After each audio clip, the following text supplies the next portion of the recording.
नहीं मनीष, आज ना मैं बहुत थक गई हूँ, आज नहीं।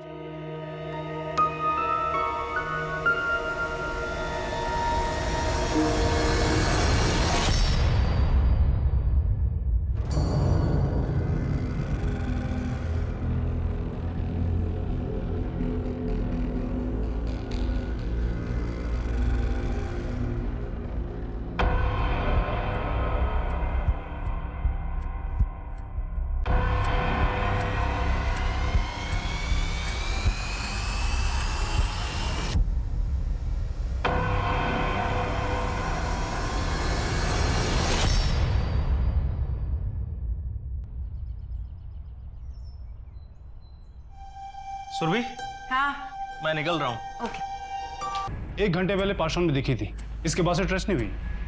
नाकेबंदी करवा दो, तो अभी चेक पोस्ट को अलर्ट करो और इस तरह की जो भी गाड़ी दिखाई दे उसकी तलाशी अच्छे से करो। सर, एटीएस को इन्फॉर्म करें? नहीं अभी नहीं, लीड हमारी है। पहले हम कंफर्म करेंगे, उठाएंगे, फिर एटीएस को इन्फॉर्म करेंगे। ये सुरभि कहाँ है? वारंट मिला? सर सर्च वारंट निकलवा लिया है, घर के ओनर से भी बात हो गई, वो हमें वहीं मिलेगा। गुड सुरभि, तुम एक काम करो, धनीपुर मर्डर केस की चार्जशीट तैयार करो। गायकवाड़, तुम प्रताप के साथ जाओ और उन दोनों अज्ञात लोगों के घर में रेड मारो, देखो क्या मिलता है। जी सर।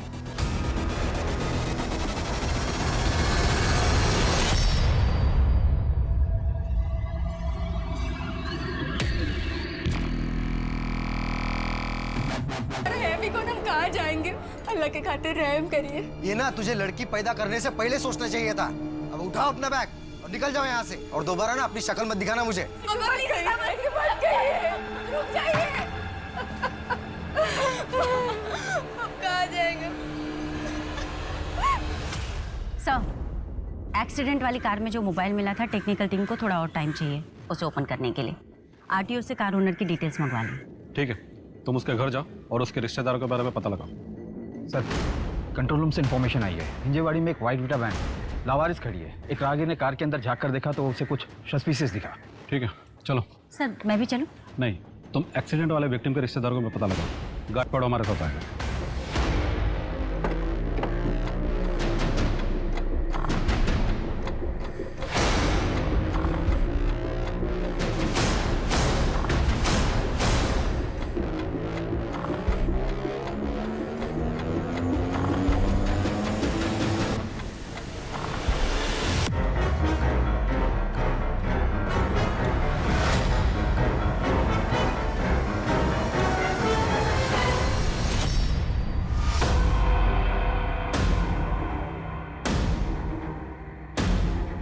रोजी के रॉ मटेरियल्स है, लाइव नहीं है। एटीएस भी ऑन द वे है सर। गाड़ी का कोई नंबर प्लेट?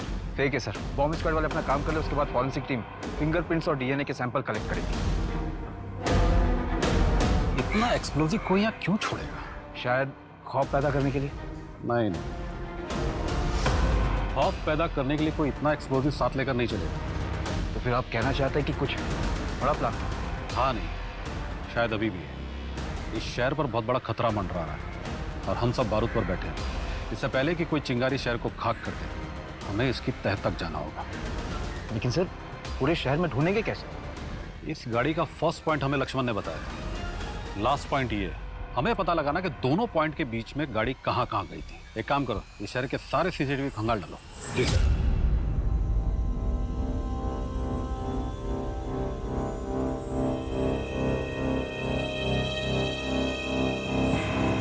जी मैडम, ये मेरे चाचा अमर कुमार हैं और चाची कमला।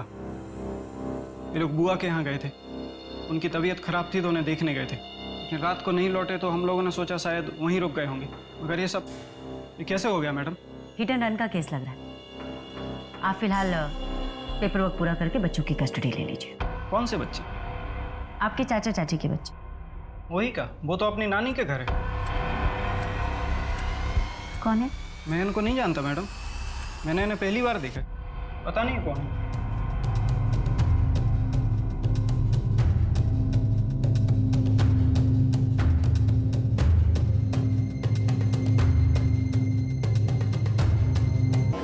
अब हमने उन्हें विक्टिम के बच्चे समझ लिए तो इसमें गलती हमारी है। सर, पता नहीं क्यों मुझे ऐसे लग रहा है कि वो बच्चे कुछ छिपा रहे हैं। केस से रिलेटेड? सर, नॉट श्योर, शायद। सुरभि, काम पे ध्यान दो। उस एक्सीडेंट वाली गाड़ी का कुछ पता चला? नहीं सर, एग्जैक्टली पता नहीं चला अभी तक। एक्चुअली उस रोड पर कोई सीसीटीवी कैमरा नहीं है, बट मैं फॉलो अप कर रही हूँ सर। धनीपुर मर्डर केस की चार्जशीट? जी, कोर्ट में सबमिट कर दी। ठीक है, जाओ।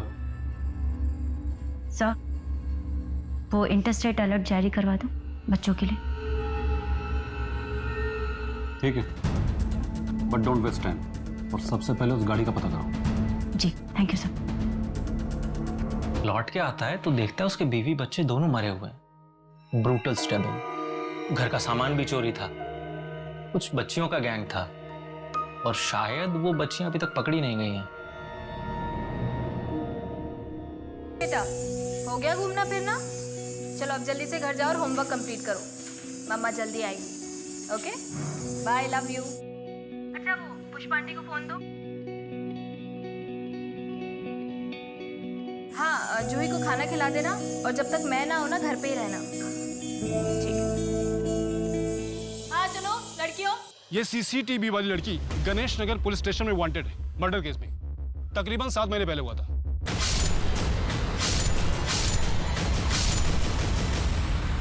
नहीं प्रताप, मुझे नहीं लगता वो लड़की किसी का मर्डर कर सकती है। और ये सीसीटीवी वाली लड़की ना कोई और है। रूही के हाथ पे निशान है वो टैटू का, स्टार वाला। चोरी करके भागी थी, बाद में उसने टैटू बनवा लिया होगा, पैसे थे उसके पास। मुझे फिर भी नहीं लगता। उन दोनों बच्चों को देखकर लगता है कि वो लोग खुद ही किसी मुसीबत में। इस सीसीटीवी वाली लड़की की डिटेल्स निकलवाते हैं, तब आपको यकीन हो जाएगा कि वो मुसीबत में नहीं बल्कि वो दोनों खुद मुसीबत है। 7 महीने पहले के एक मर्डर केस तक पहुंचा दिया था, जिसमें रूही को सस्पेक्ट के तौर पर पुलिस पहले ही ढूंढ रही थी। पुलिस को ना तो रूही के अतीत के बारे में कुछ पता था, ना ही रवि के, और अब तक तो गुंजन का नाम भी उनके सामने नहीं आया था। सवाल यह है कि रूही रवि से कैसे मिली और इस वक्त गुंजन उनके साथ क्यों नहीं थी। उससे बड़ा सवाल यह है कि रूही और रवि किससे भाग रहे थे, वो जा कहाँ रहे थे, और अगला वो क्या करने वाले थे। हाँ, ये वही लड़की है। शकील भाई के दूर के रिश्ते की एक बहन गांव में रहती थी, ये उन्हीं की लड़की है। इतने भले इंसान थे शकील भाई, इसे गांव से लेकर आए, स्कूल में एडमिशन करवाया, और देखो क्या मिला उनको, उन्हें ही मार के उनको लूट के भाग गई। इस लड़की से कोई मिलने आता था? उसका कोई रिश्तेदार या दोस्त? नहीं, मिलने तो कोई नहीं आता था, पर पार्क में इसकी एक सहेली थी, उससे ये बहुत बात करती थी।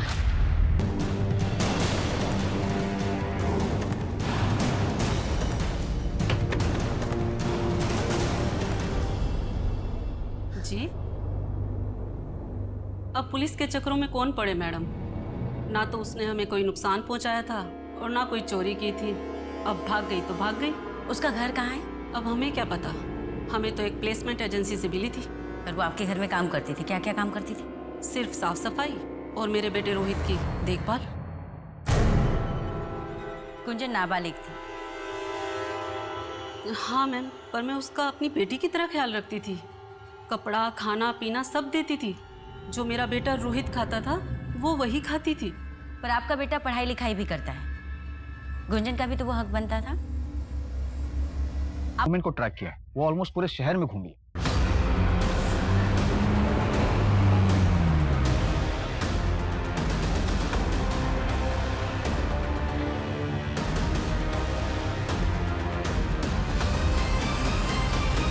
और उन दोनों लड़कों को कुछ पता चला? Last location Pune railway station के बाहर का है, एक सीसीटीवी में भी कैप्चर हुआ है। ये देखिए सर।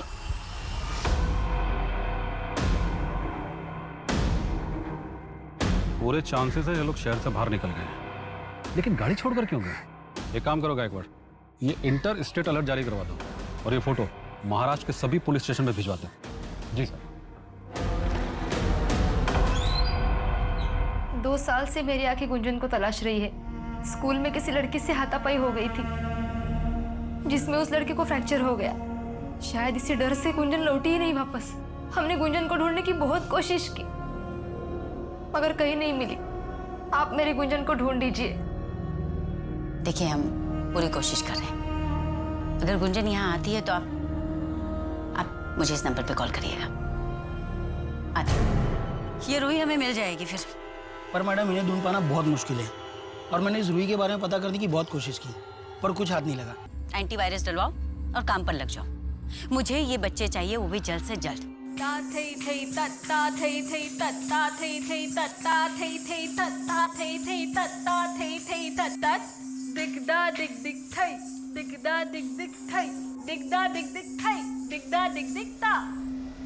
ऐसे नहीं सुनीता।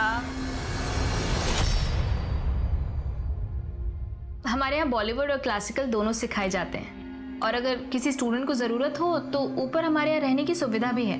साल में 2 बार हमारे यहाँ शोज होते हैं जिसमें स्टूडेंट्स को पे भी किया जाता है।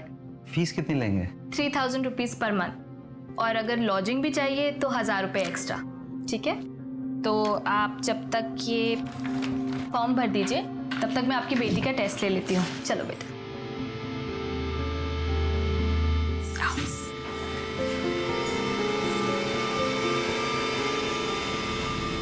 सर, मैंने शकील अंसारी का बैकग्राउंड पता किया।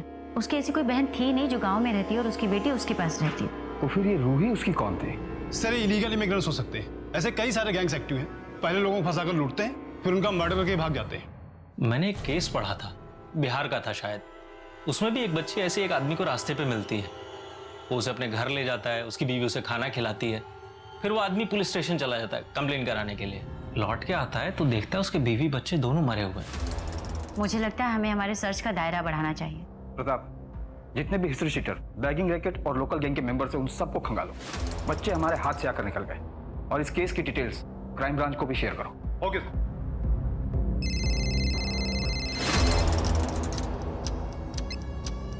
हेलो,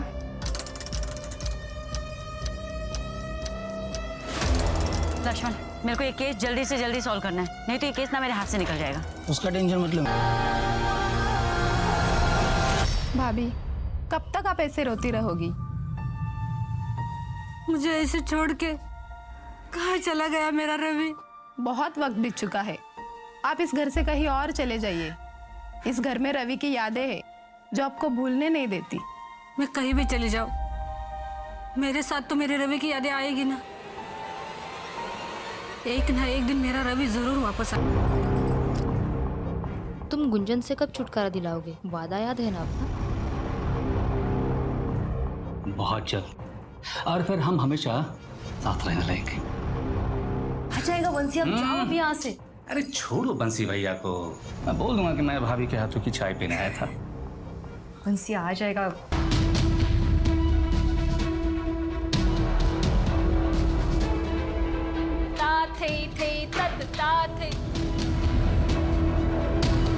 क्या हुआ?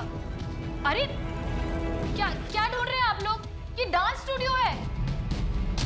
अरे क्या रही हैं आप? अजीब दादागिरी है।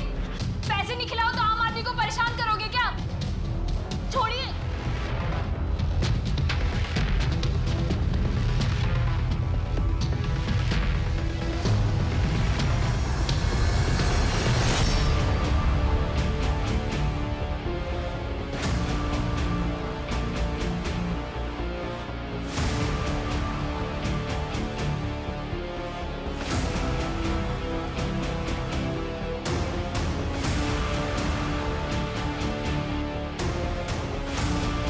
डांस स्टूडियो में रेड करके कई नाबालिग बच्चों को रेस्क्यू किया है और इसकी सरगना रागिनी यादव को अरेस्ट कर लिया गया है।